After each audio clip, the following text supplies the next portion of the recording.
Hello, today I'm in Kia Stinger. In this video I will show you how to enable and use cruise control.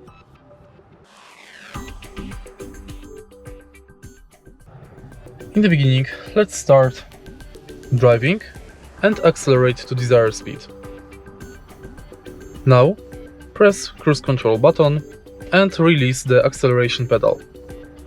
Now, push the reset set button downwards, like this, and now the cruise control is enabled. If you want to increase the speed, push this button forward. If you want to decrease it, push this button downwards. If you want to pause it, press cancel or press brake. Now if you want to start it again press the set button. And that's basically it. If you want to disable cruise control, press this button.